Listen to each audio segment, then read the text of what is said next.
President Erdogan said the people have spoken and that he has listened. He knows that things need to change and that he and his party must come up with solutions to fix the country's economy and address the concerns of those who didn't vote for the AK party. The opposition will now be tested to see if it can deliver better governance in the positions it won from the AKP. At a time when Erdogan's been accused of being autocratic, Sunday's elections are a demonstration that democracy is still very much alive in Turkey. Jamal Al-Shayal, Al Jazeera, Istanbul.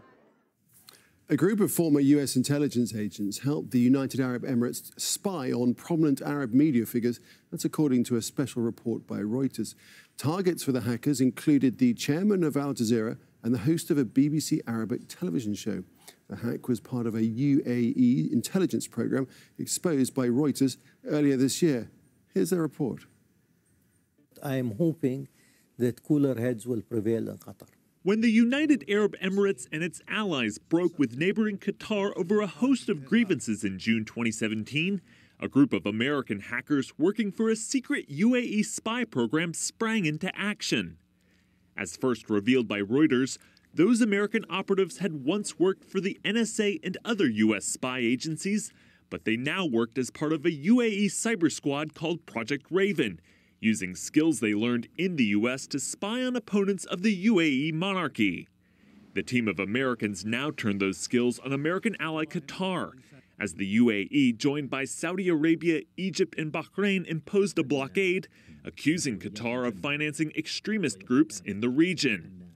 Reuters correspondents Joel Sheckman and Christopher Bing uncovered the story. So what we found was that after the blockade took effect, Project Raven ramped up its monitoring of Qatar in general, of its surveillance of Qatar, and specifically ramped up its surveillance of media figures. According to documents, the U.S. mercenary hackers began targeting a number of journalists, especially those at the Qatar-funded Al Jazeera network.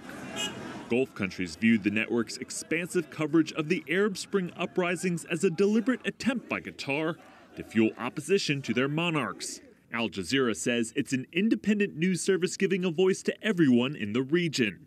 Former operatives say their goal as they hacked their targets was to find material showing that Qatar's royal family was pulling strings in the local media. Since the Emiratis believe that these journalists have such close ties to the Qatari government, they believe that by hacking the iPhones of these reporters, that it would give them access to like emails or messages or intelligence about the Qatari government itself. The UAE's Ministry of Foreign Affairs did not respond to requests for comment, and the NSA declined to comment. According to program documents, Faisal Al-Qasim was one target. He is the host of a popular debate show on Al Jazeera called Opposite Directions. The network's chairman was also hacked. The U.S. ambassador to Qatar during the Gulf crisis, Dana Shell Smith, said she found it alarming that American intelligence veterans were able to work for another government in targeting an American ally.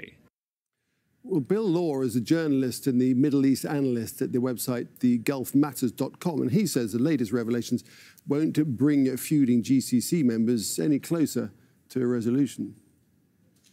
I think it's probably just a measure of how convoluted this whole situation, the feud in the Gulf has become.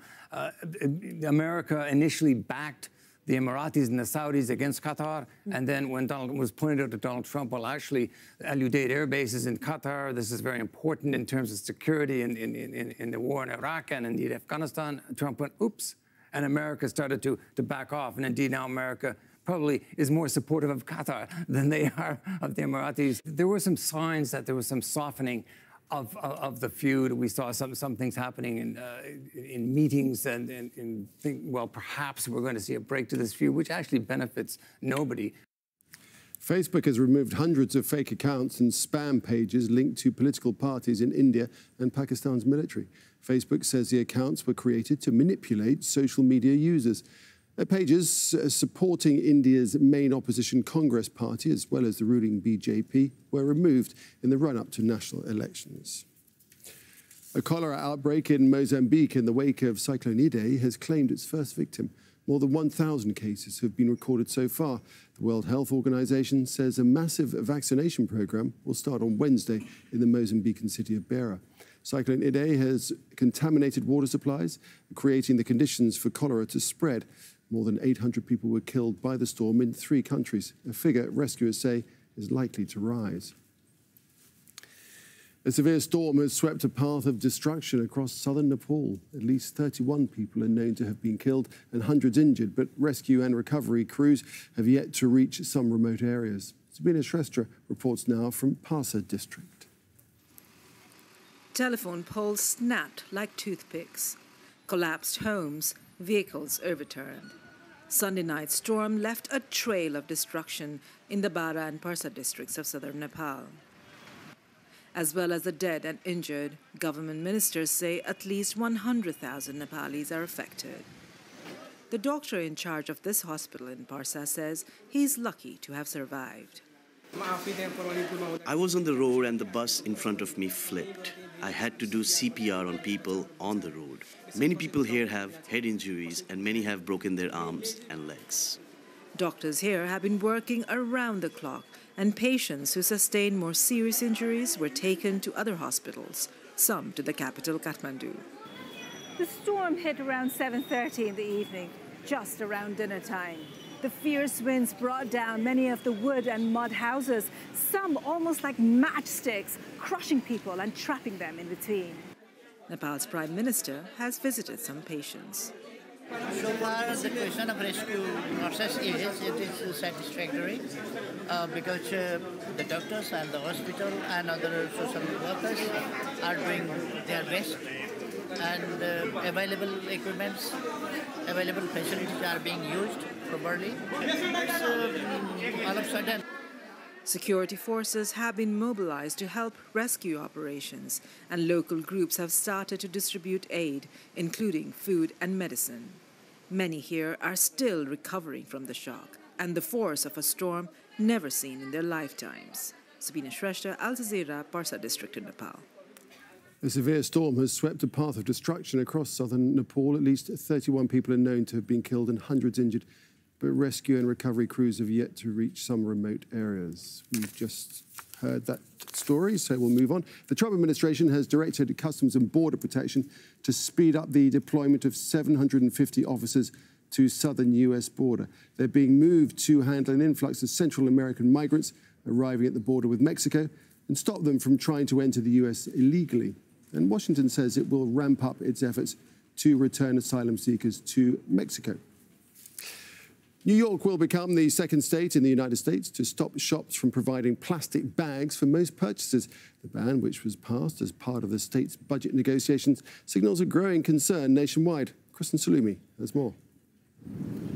Right now, they are ubiquitous in supermarkets and on city streets. The Department of Environmental Conservation says New Yorkers currently use 23 billion of these plastic bags annually.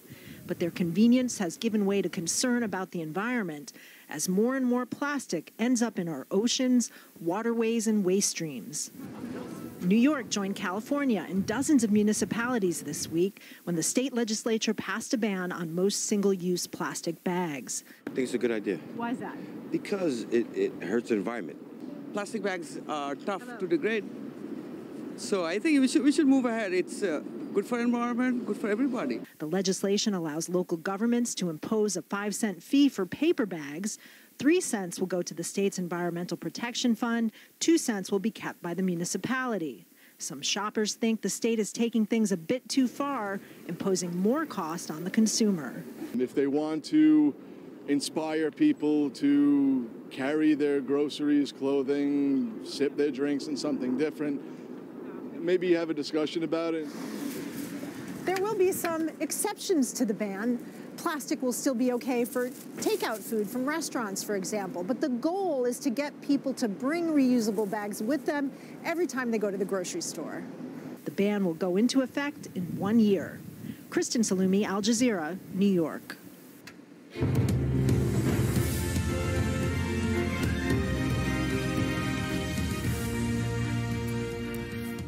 This is Al Jazeera. These are the top stories. And the Algerian president's office says that Abdelaziz Bouteflika will step down before his term ends on April the 28th. Millions of Algerians have been protesting for several weeks, calling for the 82-year-old to step down. Imran Khan has more. After 20 years, President Abdelaziz Bouteflika will step down before April 28th. However, is that going to be enough to appease the protesters? Probably not. The protesters have long said that they want a radical overhaul of not just the government and people close to Bouteflika, but also in the opposition, who they say are in cahoots with the government, and they want a reduced role in public life of the army. Venezuela's Supreme Court is calling for opposition leader Juan Guaido's parliamentary immunity to be taken away. The Chief Justice says that Guaido disobeyed a court order that barred him from leaving the country. The opposition leader has travelled to several Latin American countries that support his claim to be president. He's denounced the court's decision. There is no disqualification. They have no competence for that. They didn't care. And every day that we are free, every day that we move forward, is a victory for the people of Venezuela. It brings us closer to freedom, to the return of our people, and to truly solve our problems. The Washington Post is reporting that the children of murdered Saudi journalist Jamal Khashoggi have received millions of dollars worth of compensation from the kingdom. His 4 children have also been given million-dollar homes in Saudi Arabia following their father's killing. Khashoggi was killed after entering the Saudi consulate in Istanbul 6 months ago. Turkish President Recep Tayyip Erdogan's ruling party says it will challenge the results of local elections in 2 major cities. With nearly all votes counted, the opposition CHP appears to have won in Istanbul and Ankara. The UK's exit from the European Union remains deadlocked after Parliament failed once again to approve an alternative Brexit plan. None of the 4 proposed alternatives to Prime Minister Theresa May's Brexit deal got a majority. You're up to date with the headlines here on Al Jazeera. We've got more news coming up right after Inside Story.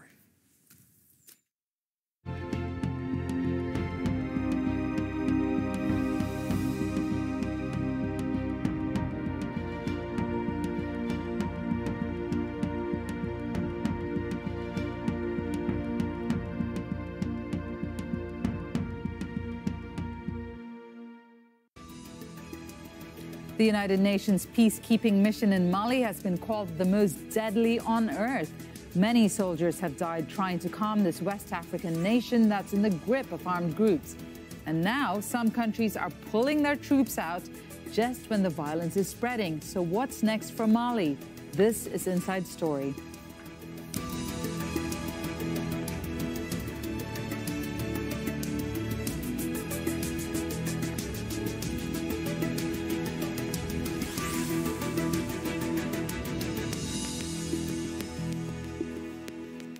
Hello and welcome to the program. I'm Divya Gopalan. Mali is facing war. That's the warning from President Ibrahim Boubacar Keïta as the country struggles to contain what the UN calls a significant surge in violence. Now, just 10 days ago, more than 153 people died in one of the worst attacks between rival tribes. And armed groups such as ISIL and Al-Qaeda are gaining strength. Just as the government is warning of turmoil, UN peacekeepers are leaving. Canada and the Netherlands are withdrawing their soldiers. Nicholas Haak has this report from one of their last missions near the city of Gao. They call this Operation Desert Falcon. On board this Royal Canadian Air Force helicopter are the Dutch long-range reconnaissance team. They're about to be dropped close to the border with Burkina Faso in an area controlled by armed groups. While ISIL in Syria is on the defensive, here the Islamic State in the Greater Sahara, the local ISIL offshoot, is on the offensive. It's highly active in this border area and has claimed a number of attacks. Too dangerous and sensitive, the UN would not allow us to film this infiltration operation, with both Canadians and Dutch forces removing some of the footage we shot to protect their troops, they say. While this is a peacekeeping mission, it looks and feels like an exercise in counterinsurgency. What makes this mission dangerous is that we have a lot of different layers of conflict drivers that actually feed the danger in Mali, because we have a lot of smugglers, smuggling activity, illegal trafficking, criminality. We have this ethnical tension between different groups. We have the influx of terrorists from the border region and from inside Mali. And also we have this tension between the armed groups that are sort of fighting for political power. And all these things add up to one big, dangerous melting pot. MINUSMA, as the mission in Mali is known, costs $1 billion a year and is considered the UN's most perilous. It's already cost the lives of 200 peacekeepers. That's more than any previous mission, and some of them were Dutch. The Canadian forces have brought back their helicopter to get it refueled. Meanwhile, some 300 kilometers away, the Dutch forces continue their ground patrol. Make no mistake, this is an international effort to try to bring back peace to Mali, in a country that's spiraling out of control. Although their mandate is to protect all of Mali, the European forces limit their operation just as far as this Canadian medevac team can carry them and bring them back. In March, the UN forces did not intervene when hundreds of Fulani villagers were attacked by government-backed militia groups in the region of Mopti. While the violence continues to spread, Canada and the Netherlands are pulling out of this operation, saying their mission is done. We are leaving, but the UN still stays behind with another 13,000 troops. So I'm not afraid that Mali will completely collapse now that while we leave. They might lose a specific asset, but the other troops that are still around can do a job just as well. They come back hours later, after having seen thousands of people uprooted by the increasing violence, in need of help, but in the hands of armed groups. They bear witness to what seems to be an expanding war, fought out of sight, deep in the Sahel. Nicholas Hawk, Al Jazeera, Gao. Well, Mali has been in a state of turmoil since 2012. That's when local Tuaregs, as well as al-Qaeda-linked armed groups, seized large parts of the north. A military operation led by France pushed them back the following year, and more than 15,000 UN personnel were deployed to help stabilize the country. Then in 2015, the government and Tuareg rebels signed a peace deal in the capital, Bamako. But this did not stop attacks by other armed groups. In fact, they have increased. Now, Mali is still under threat from several groups, mainly affiliated with al-Qaeda and ISIL, and the government has no control over parts of the country.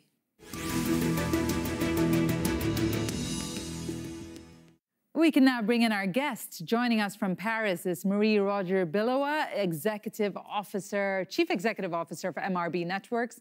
In New York is Adam Day. He's the head of programs at the United Nations University Center for Policy Research. And from London, we have Paul Melly, a consulting fellow at the Africa program at Chatham House. Welcome to all of you. Thank you very much for being on the program. I'd like to start with you, Adam Day, and ask you to put it in context with us. Why is MINUSMA known as the UN's most dangerous mission?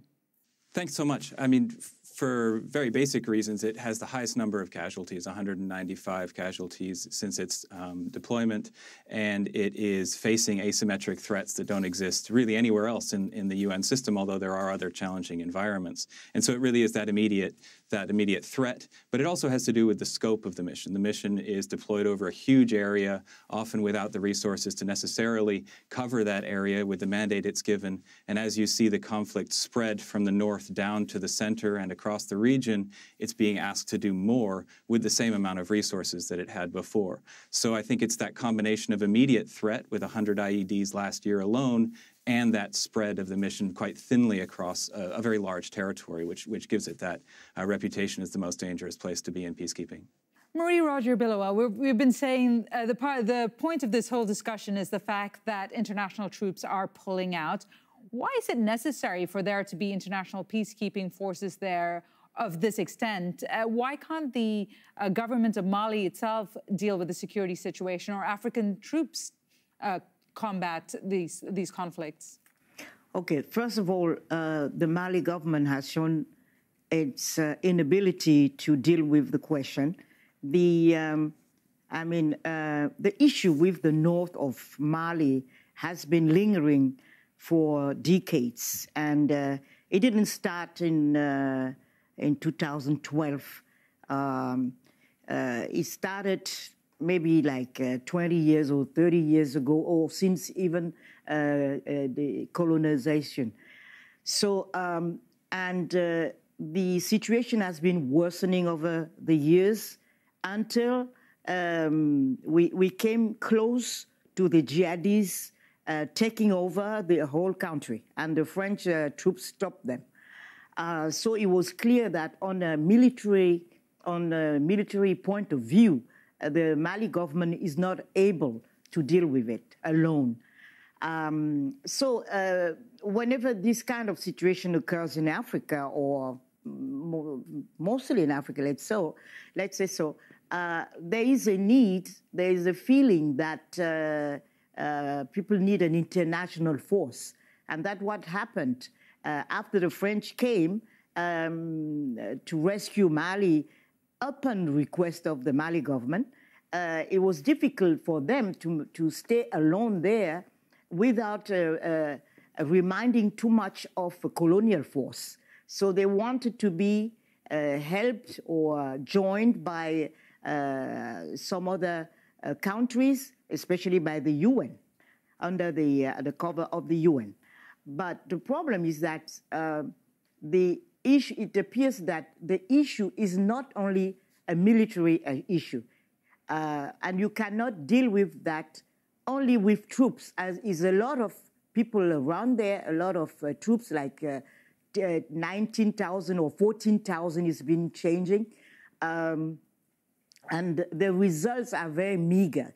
So that's why you have countries questioning their own presence there, like Canada and now the UN. And we heard the American representative finding that there's not much progress made after the peace accords of 2015. So it's not been implemented enough.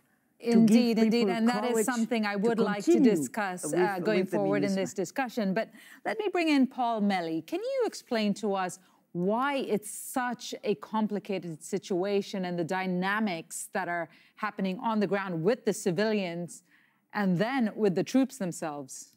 Well, I think we need to remember that Mali is one of the largest countries in Africa, and there are quite contrasting different regions, even within the area that's affected in the north and the center. So in the far north, you have a fairly open desert landscape, and the armed groups that were active there, not so much the jihadist groups, but the Tuareg armed groups that were campaigning for autonomy, they are politically structured. So it was possible to bring them into the formal Algiers peace accord. And although it's not working terribly well, there has been progress in developing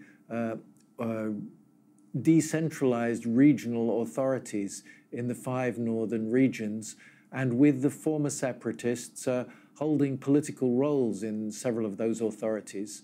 So there's a structure into which you can try and move people from violence to politics.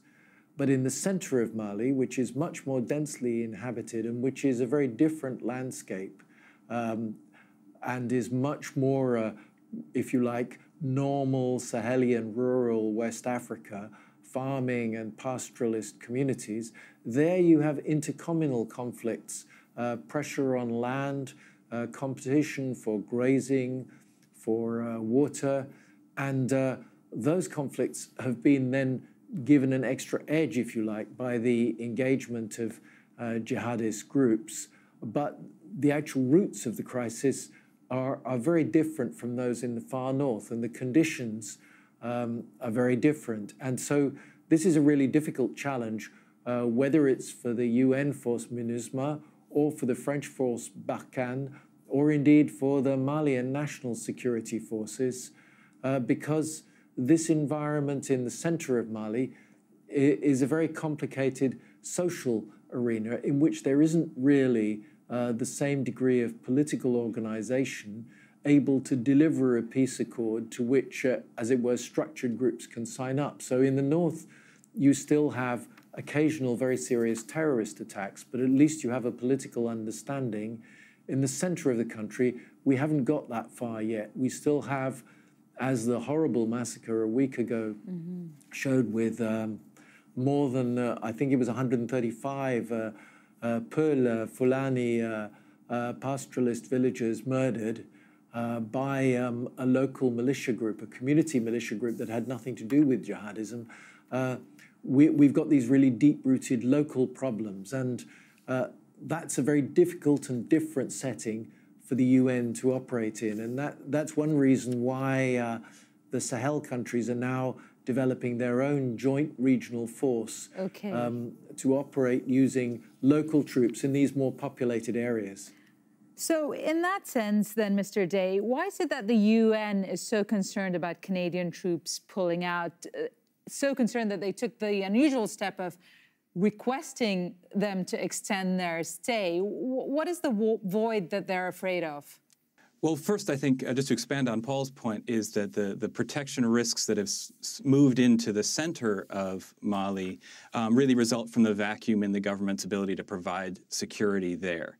And so one of the reasons that the Canadian troops are important is not necessarily the troops, but the specialized capabilities they provide. They provide a Chinook helicopter for medical evacuations. They have 4 armed helicopters. And when you've got to move around the country a lot and respond to new protection threats in new areas, that's specialized capability is extremely important. Similar with the Dutch, they provide a specialized capability. Now, the UN had identified a replacement for the Canadians. The Romanian government had offered in 4 months. And what the gap is really that 4-month gap between now and October when they won't have that specialized capability. But I think when you're talking about the risk to UN troops, largely that's borne by the African troops and not by the European ones. And I think sometimes there's a distortion when we talk about risk to different troops. When if you look at the casualty rates, it's overwhelmingly falling on the African troops and not the European ones, even though they do have some casualties. So I think there's a tendency to overemphasize that. But I think when you're talking about what the UN is concerned about losing, it's that mobility, that ability to move around to new areas that is provided by troops like the Canadians. But hopefully in October, the Romanians will replace that. And I think there's an idea that European or Western troops can have 1-year rotations that are better planned so that there aren't gaps. And that would be a good idea that would avoid the situation we're in right now, where you have a very high spike in risks to civilians in the center and a looming gap in some of the ability to respond to it. Marie-Roger Bilowa, I want to pick up on a point that Mr. Day had made about the risk being for African troops bearing the heavier risk. And also what is known is that the African troops are often not as well equipped as their international counterparts. Now, what kind of an issue or complication does this present for peacekeeping in Mali? Yes, that is a very good point. You know, those who've been dying mostly among the troops are the Chadians and the Malians themselves, and let's say globally the Africans. And the issue here is when you call foreign troops for help, you are not supposed to have them forever. You are supposed to, at some point, take the relay and continue and be on your own and be independent, autonomous about it. And everyone you speak with you speak to in Mali regrets that the training of African troops or Malian troops to begin with is just too poor. It's not satisfactory. Of course, you have among the foreign troops there, like the Germans, they have been training, well, they have programs of training, but even those programs are being criticized because they are not appropriate, because they are too poor, because they are not really very relevant. So what you also have there is that you have, the French have their own agenda in Mali. You don't feel that they're there to really help the Malian government. They are there with their own agenda of fighting against the jihad and the terrorists, and not really, coordinating themselves with the Malian government, and it's not the same agenda. They want to do what they want with the Tuareg, you know, those who have declared the Azawad government. They want to be autonomous, and the French obviously are backing them and helping them not to respect the Algiers Peace Accord, you know, which, for instance, has decided to have the government, the Mali government, take control over the whole territory. And the French are preventing them from doing that. And so they have their own agenda there. And I think one of the issues why Canada and some other countries feel like they are not being very efficient, and maybe there's a money issue too. I think there's another issue, is that they have a French agenda there, and maybe they don't want to be instrumental and being used and not being efficient. Okay, let me bring in Mr. Day, because he's reacted to this somewhat. Is there a sense within the United Nations that the French are not necessarily following the UN peacekeeping line, or maybe their system? No, I mean, there's the troops operate alongside each other, and I think what you see is MINUSMA actually supporting the French deployment with logistics assistance. I think the bigger question is the G5, the regional actors that are coming into the country to support peacekeeping. And one of the questions that the U.S. ambassador raised recently was, is the kind of work that MINUSMA is doing being seen as effective and appropriate in supporting those other actors? And I think the answer to that is maybe not entirely, but the real question is what would happen if MINUSMA withdrew that support? What would happen if MINUSMA was not supporting the French troops or the G5? And I think the answer there is no matter how far short MINUSMA may be falling, if you withdrew it, many of those capacities would not be able to continue on without their help, and you'd see a much higher risk to civilians and a much reduced capacity for the French and the G5 troops to respond. And I do think there's obviously national interests at play, and France has a long history in that country, but my sense within the UN is very much that the UN troops are there to support both the G5 and the Barkhane troops on the ground, and I don't actually see that or hear about that dynamic of not being aligned in interests, especially from an operational standpoint, actually. Mr. Malley, how much concern is there about the void that's going to be left by these the departure of these international peacekeeping troops? And to bring in another spanner, Russia's been expanding their military influence across the continent. Is there any concern that Russia will step in with their own training, and they've already provided arms to several countries, particularly with autocratic leaders? Is this a possibility in Mali? Well, I think I would tend to play down the Russian issue. I think we must make a really clear differentiation between the situation in the Sahel and Mali in particular, and the situation in the Central African Republic, which is the most obvious case of Russian military engagement. There, although there's a UN peacekeeping force, the Central African Republic is not a country that's seen by Europe generally, or even France in particular, as a major strategic priority. And so the French, although they initially deployed back in 2013 an emergency intervention to forestall the risk of genocide, they always made it clear that their presence was going to be temporary. And the same, even more temporary, was the presence of the European Union force. And so when the Central African Republic government was looking for external allies who would supply it with arms, it saw Russia as a potential partner. Now, the situation in Mali and the Sahel is very, very different, because Mali and its neighbors, Mauritania, Niger, Burkina Faso, Chad, they have a very close established security partnership with the West. And they have, for all the weaknesses in the Malian military, there is a long-standing pattern of collaboration with the French, and the European Union is running a training program for the Malian army based at Koulikoro outside Bamako. And so, as it were, the space for Russia to come in seems much less likely, and also from Mali doesn't offer the natural resource attractions that the CAR does.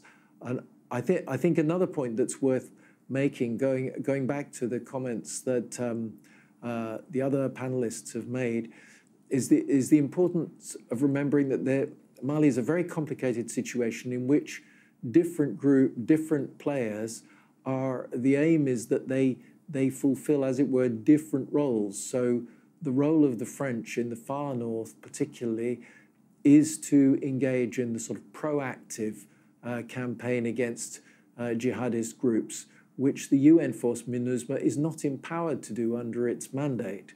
And the same with the G5. The G5 force's role is to particularly fight jihadist groups and tackle narcotics smuggling gangs in the border areas that are a bit in the more settled, populated parts of the Sahel. Again, something that isn't really within the UN mandate. So there's a natural complementarity between MINUSMA providing support for these other players who are doing things which MINUSMA, the UN force, cannot itself do.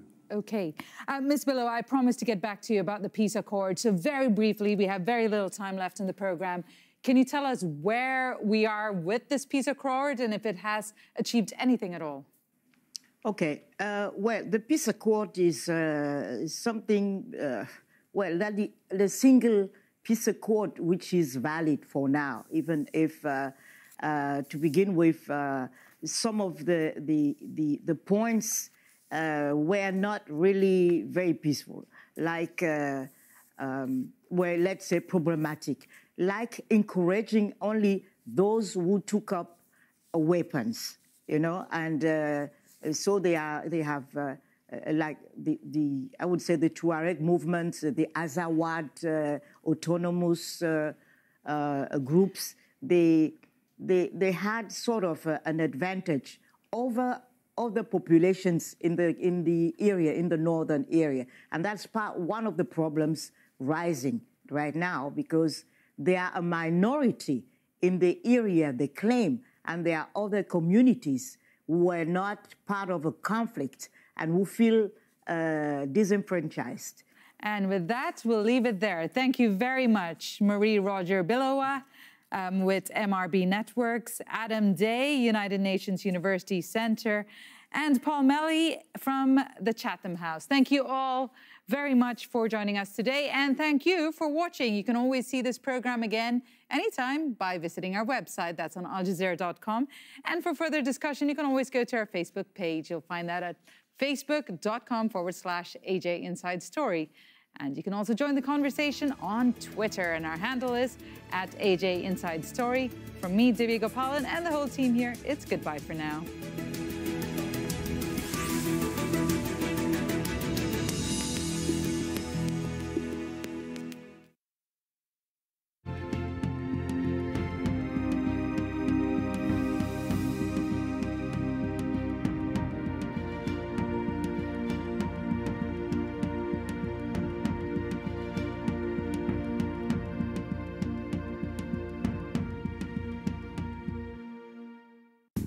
On Counting the Cost, we look at what's holding Indonesia back from becoming a $2 trillion economy. As the world's biggest democracy gets ready to vote, we'll ask who's financing politics in India. And Mexico's government is axing social programs for the country's poorest. We'll tell you why. Counting the Cost on Al Jazeera. A prominent Saudi journalist committed to freedom of expression, silenced in Turkey by his own government in the most horrific way. Al Jazeera World investigates the death of Jamal Khashoggi, which resonates to the highest levels of the Saudi government, with startling evidence about the disposal of his body. Jamal Khashoggi, the silencing of a journalist, on Al Jazeera.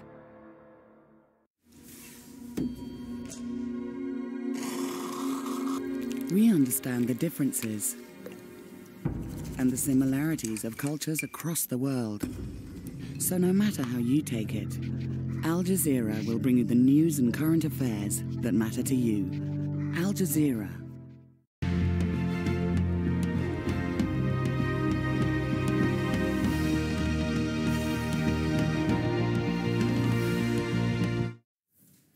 Hello, I'm Nick Clark in Doha. The top stories here on Al Jazeera. And the Algerian president's office says that Abdelaziz Bouteflika will step down before his term ends on April the 28th. Millions of Algerians have been protesting for several weeks, calling for the 82-year-old to step down. Imran Khan has more.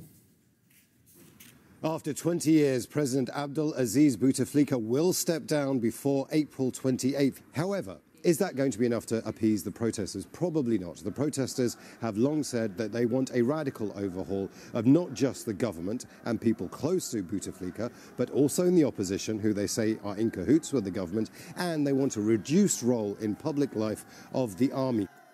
Venezuela's Supreme Court is calling for opposition Juan Guaido's parliamentary immunity to be taken away. The Chief Justice says that Guaido disobeyed a court order that barred him from leaving the country. The opposition leader has travelled to several Latin American countries that support his claim to be president. He's denounced the court's decision.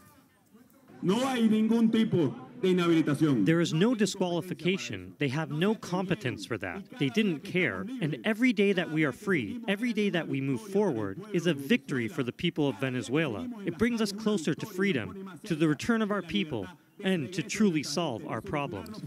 The Washington Post is reporting that the children of murdered Saudi journalist Jamal Khashoggi have received millions of dollars worth of compensation from the kingdom.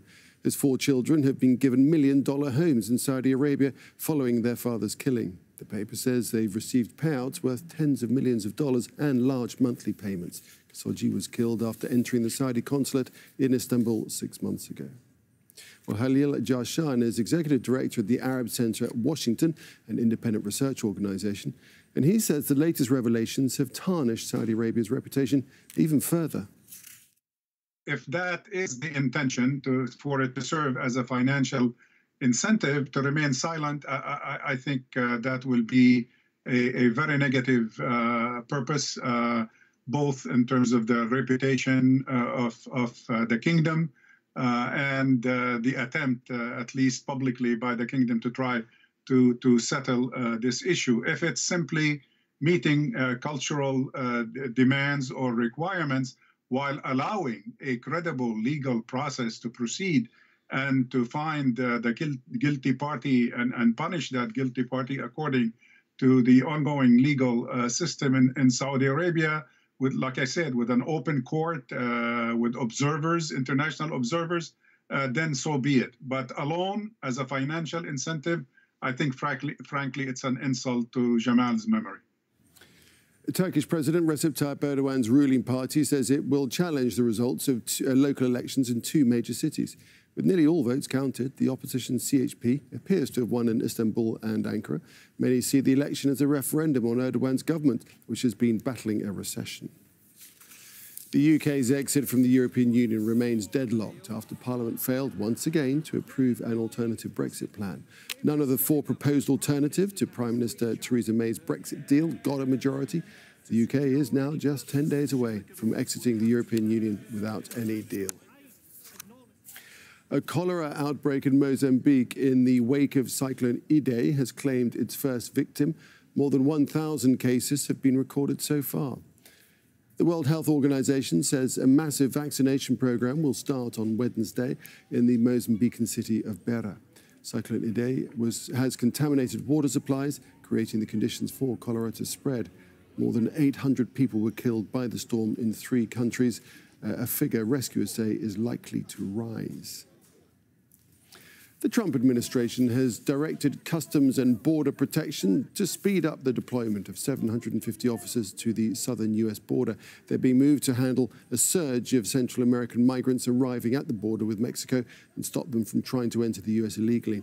Washington says it will also ramp up its efforts to return asylum seekers to Mexico. All right, you're up to date with the headlines here on Al Jazeera.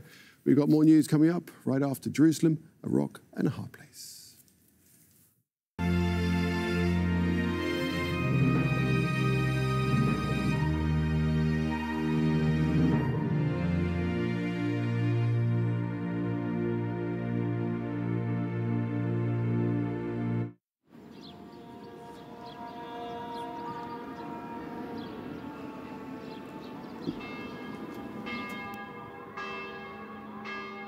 The Quran addresses people who are believers, who are Muslims, but also qua children of Adam, as if the Quran says, "O humanity."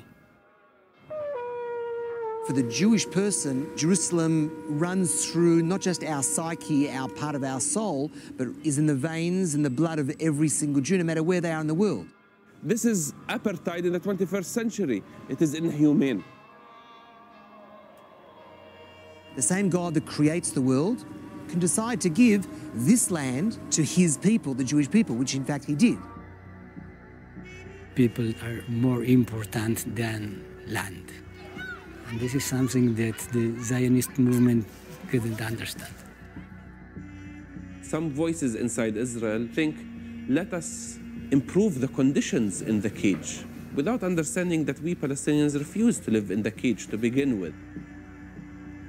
I cannot live in a city that discriminates people in some grotesque way.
بقول لك في مرة من المرات دخلت أتكفل في الإشلي مقفل الشرطة فوق. في صورة للبلدة القديمة جوا حاطينها كبيرة هيك صورة ومعلقينها بالحيط مبروزة.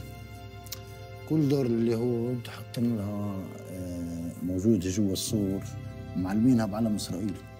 يعني كل دار بعلم إسرائيل. هلا كل الدور اطلعت عليهم وضليتني أركز وين دورنا بالضبط بتيجي في الصورة.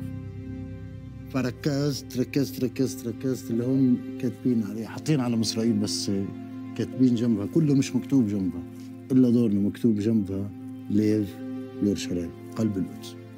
وبالفعل انت حط الخارطه بالضبط بتاعت البلده القديمه وحط اصبعك على دورنا وبتلاقيها نص بالضبط على الدايره. تحتينا لمعلوماتك نفق انت وخيلك بتركب مع خيلك تطلع من الكوتل.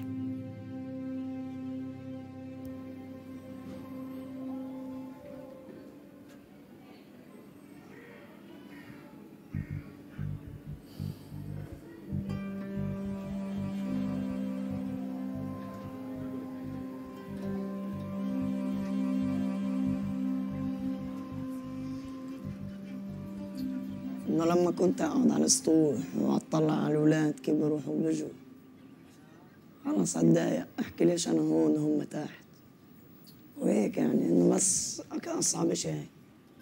قعدت بالحبس المنزلي 10 أشهر صبح وليل. وكانش اليوم يمرق على السرير بطيء بس على التلفون. أكتر لعبة بحبها البلياردو. ما بتضيع الوقت يعني بتطول يعني لتفوز بضيع الوقت وانا بلعب. هاي البول 8 يعني بدخل كل الالوان واخر طابة 8 السود. انا كانت هوايتي قبل الفوتبول.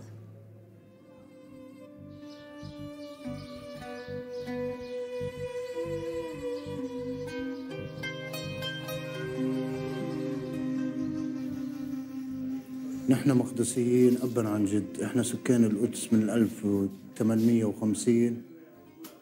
رقم البيت كمان 3 عشان أركز لأنه رقم حلو 3 طول عمري بحافظه يعني. شو مصلحتهم قرار الإخلاء لأن أنا عايش بيناتهم. أنت إذا لاحظت في حوشي فيش عرب. أنا العربي الوحيد اللي بدخل تحتي يهود فوقي يهود وراي يهود. طب أنا ليش 4 سنين هون؟ أنا لحالي المفروض. ما حدش سأل فيي المفروض. والله أصعب إشي علي لما أشوفه هيك يعني مخنوق. أنخنق. يعني أشوفه ضعف صفر. كثير أشياء صارت معي بتبين عليه بسرعة. كنت أحس فيها وأنخنق أتضايق جواتي. كان من الأوائل.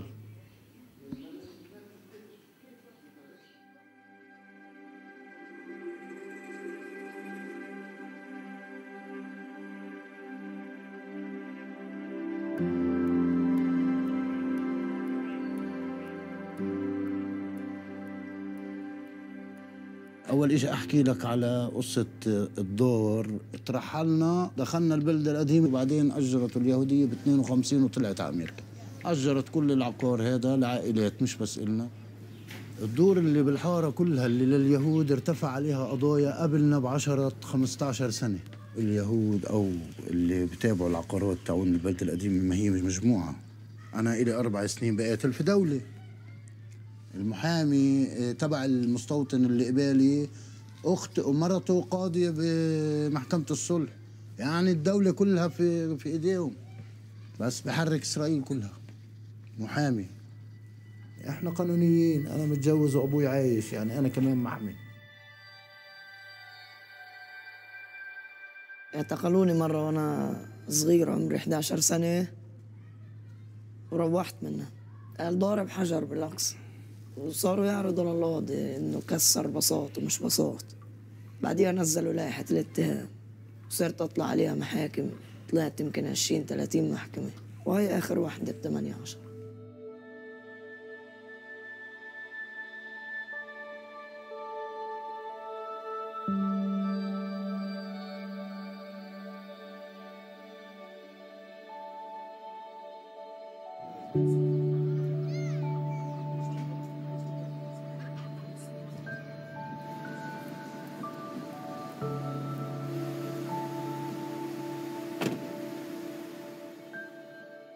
So we're driving now to Abu Tor, a very significant rooftop to see the whole of the Holy Basin. If we're talking in terms of this battle between East and West Jerusalem, your viewers need to understand there is no such concept of Arab East Jerusalem today. There really isn't. There's only a small area called the Holy Basin, which the Arab world really wants, which they obviously could never get.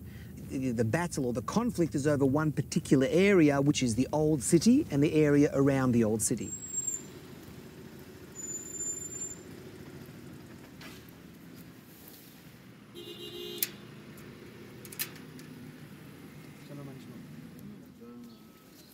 We're not a secret organisation. It's a very, very well-known, normal, regulated, non-profit organisation. It's not hidden.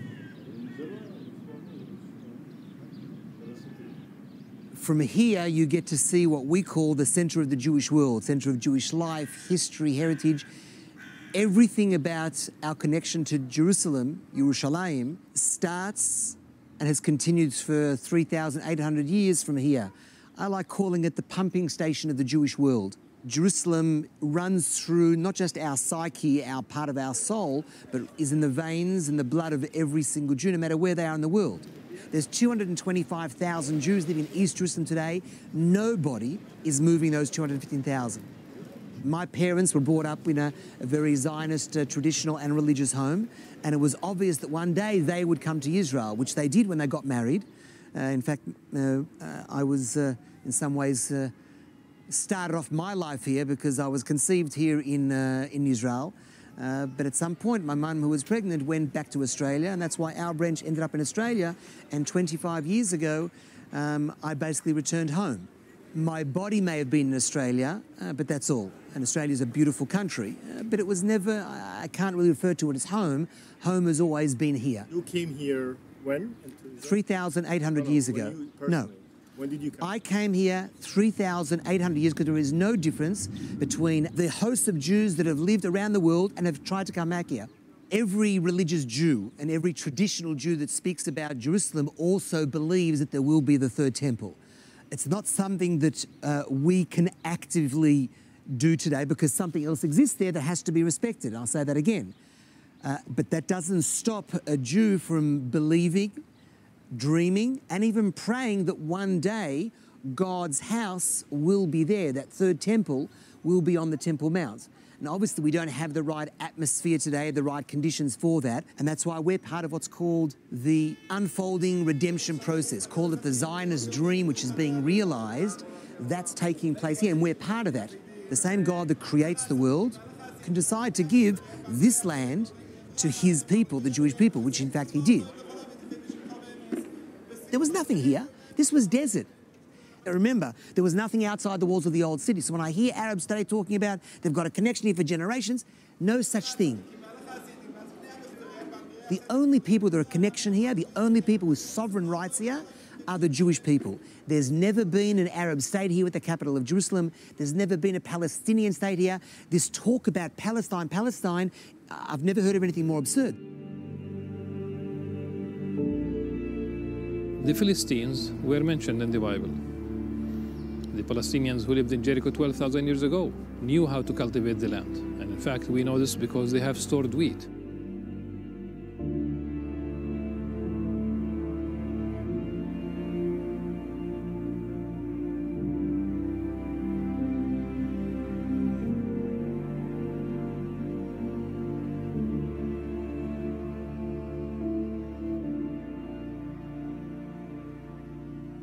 Even the science says that it's a Canaanite tunnel, the one that leads from the Gihon Spring all the way to the pools down the road.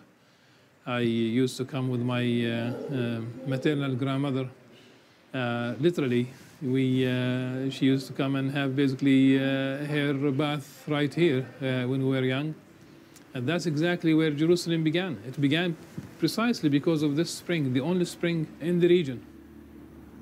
In my maternal family, for example, who lived really literally up on this hill, they cultivated the land on the slopes of Mount of Olives for many generations. My father studied in this school way prior to 1948, the only high school which was a Rashidiyya.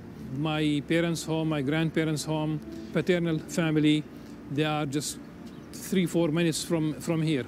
I have roots in this area, and that cannot change. History unfolds in many ways. We don't have any exclusive claims. We don't try to have a monopoly on even the historical narratives. Everyone is welcome, but it's the power structure that maintains the colonial project. That's basically what we refuse.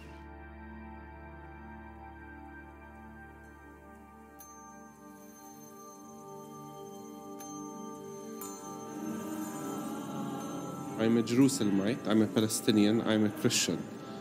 I do not put them in order, they're all on the same level for me. My roots go back to the time of Pentecost, to the 1st century.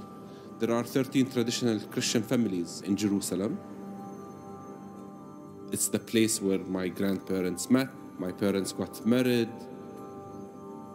My life is Jerusalem.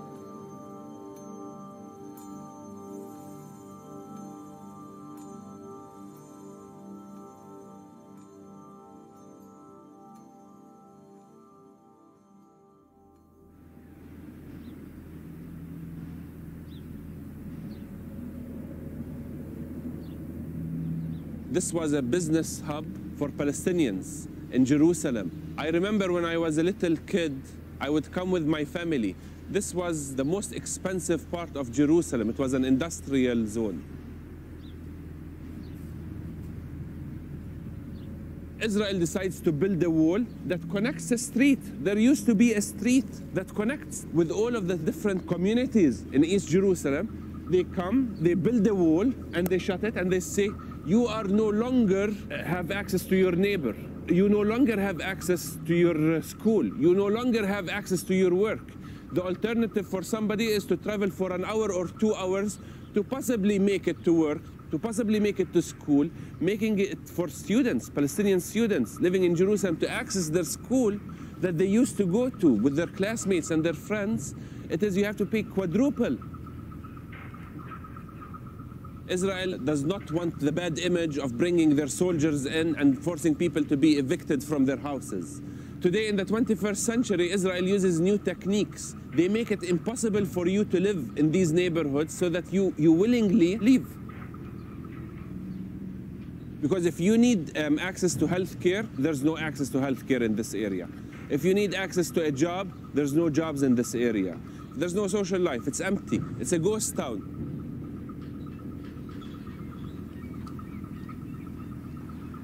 Behind the wall is an industrial zone. The government brings settlers, gives all kinds of benefits for people to start an industrial zone, forcing the people over here who used to be factory owners to work on a daily wage if they are granted a permit and the permission to work in a factory. And in addition, there is an Israeli-only highway. Palestinians living here from East Jerusalem can neither access the industrial zone for work, nor can they access the Israeli-only roads. We Palestinians in East Jerusalem have become invisible. If you want to be a tourist or a pilgrim coming into this land that many call holy, you do not see the Palestinians, you do not see the destruction and the devastation that is happening here.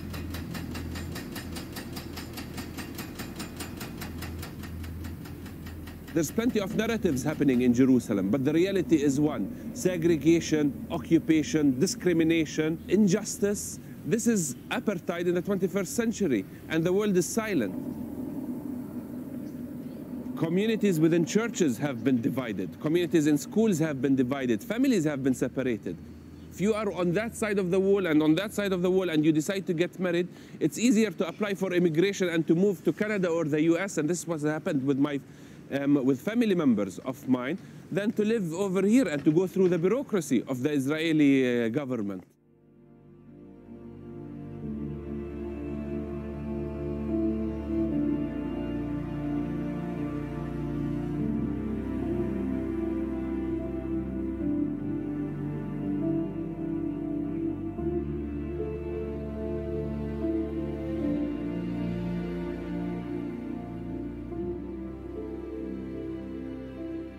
It's amazing how we're residents of a country that we were born in. If I was born here, I should have some sort of citizenship to something. Being born in Jerusalem as an Arab, we can't get a citizenship to anything. Our Jordanian citizenships that we have were for travel. We're not actual citizens of Jordan. Israel controls Jerusalem. We don't have Israeli citizenships, so we're just stuck in the middle. The picture is larger and more powerful than individuals. I see it ethnic cleansing, deliberate, systematic. I know the statistics. 250,000 Palestinians lost their IDs between 1967 and 1994. That's the beginning of Oslo. It's really confusing. How do people in Jerusalem that were born here as Arabs, they don't own anything on paper? I was born here, and I'm not allowed to live here anymore. So the story of our eldest son is the story of a typical Palestinian, bright, energetic, highly motivated youngster who wanted really to make it. And Mahmoud tried for a year and a half to find a decent job. It's the story of many youngsters, many Palestinian youngsters. You don't have to be Freud or Jung to realize that your son is really depressed. And one day he told me, "Dad, I cannot keep taking pocket money from you." And we both understood what his statement meant. We both went silent. We knew that Mahmoud was asking for my blessing, if you will, that he would travel outside the country, to the United States in this case, where he would ultimately flourish. But he's lost his ID, and today he comes here as a tourist. And that hurts. When Mahmoud says that he does not understand why it was revoked. I think he's echoing this, egalitarian sense of belonging, this inclusiveness. We deserve better. Not qua Palestinians, but qua human beings who happen to be living in this part of the world. It's a position of strength when I recognize the humanity even of the people who are causing me distress. Because any colonial project will definitely chip at the very humanity of both occupier and occupied. Both of us lose our humanity. We become even subhumans, less, deserving less, getting less. It shouldn't be the case. It's extremely difficult to try to explain the political situation that we have here to people abroad because they don't understand it. They're like, how are you born in a country but can't go back into it? They ask simple questions, but if you try to answer them in layman terms, they won't understand it because nobody understands us. There's no simple way of explaining why they revoked the ID or why they took it from me, and it's really complicated. Imagine the audacity of passing such a law in the United States that will consider the Native Americans, the indigenous people, as foreigners. You provide them now with a green card rather than citizenship, and then you will tell them, oh, you broke the law, you have to leave the country. That's exactly what's happening with East Jerusalemites.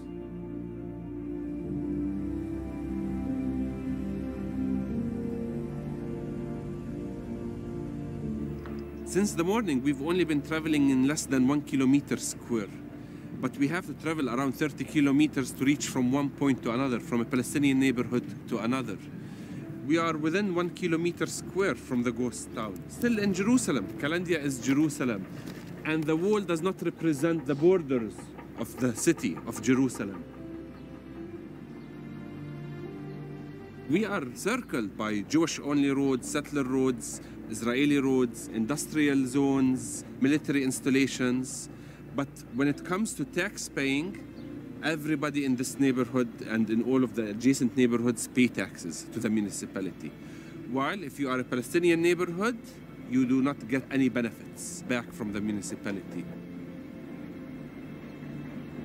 The purpose of the wall was to annex all empty land, and this is why you see where the trees are and where there's a population concentration like Kufar Aqab, like Kalandia, it is to disconnect them from Jerusalem.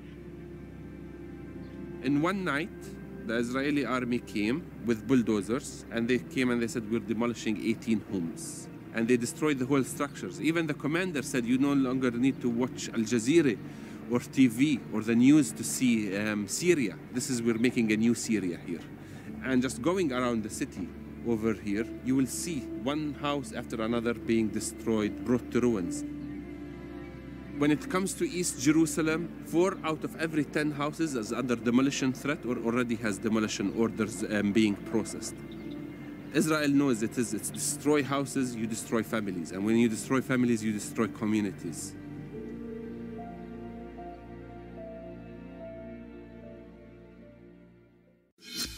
A 3-year investigation into the pro-gun lobby. We've been importing all those Muslims into Australia, really dangerous.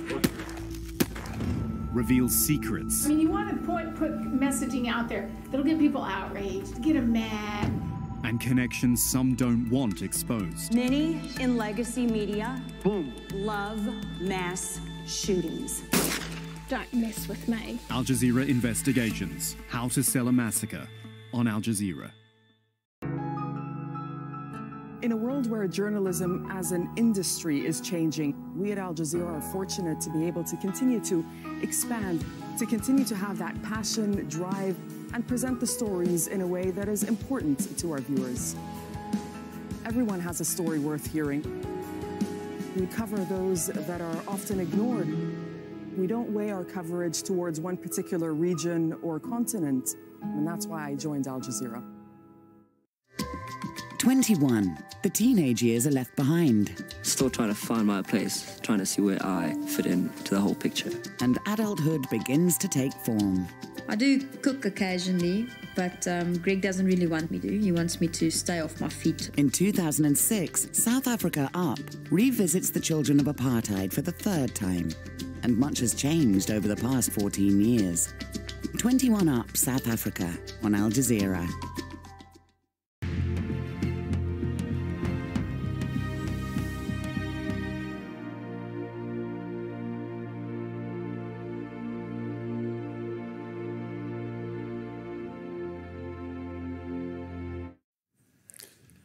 Hello, I'm Nick Clark in Doha. The top stories here on Al Jazeera. The Algerian president's office says that Abdelaziz Bouteflika will step down before his term ends on April the 28th. Millions of Algerians have been protesting for several weeks, calling for the 82-year-old to step down. Imran Khan has more. After 20 years, President Abdelaziz Bouteflika will step down before April 28th. However, is that going to be enough to appease the protesters? Probably not. The protesters have long said that they want a radical overhaul of not just the government and people close to Bouteflika, but also in the opposition, who they say are in cahoots with the government, and they want a reduced role in public life of the army. Venezuela's Supreme Court is calling for opposition leader Juan Guaido's parliamentary immunity to be taken away.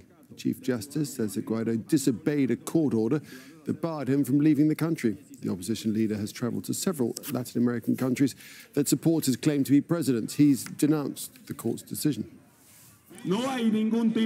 There is no disqualification. They have no competence for that. They didn't care. And every day that we are free, every day that we move forward, is a victory for the people of Venezuela. It brings us closer to freedom, to the return of our people, and to truly solve our problems. The Washington Post is reporting that the children of the murdered Saudi journalist Jamal Khashoggi have received millions of dollars worth of compensation from the kingdom. His 4 children have been given million-dollar homes in Saudi Arabia following their father's killing. The paper says they've received payouts worth tens of millions of dollars and large monthly lump sums. Khashoggi was killed after entering the Saudi consulate in Istanbul 6 months ago. Turkish President Recep Tayyip Erdogan's ruling party says it will challenge the result of local elections in 2 major cities, with nearly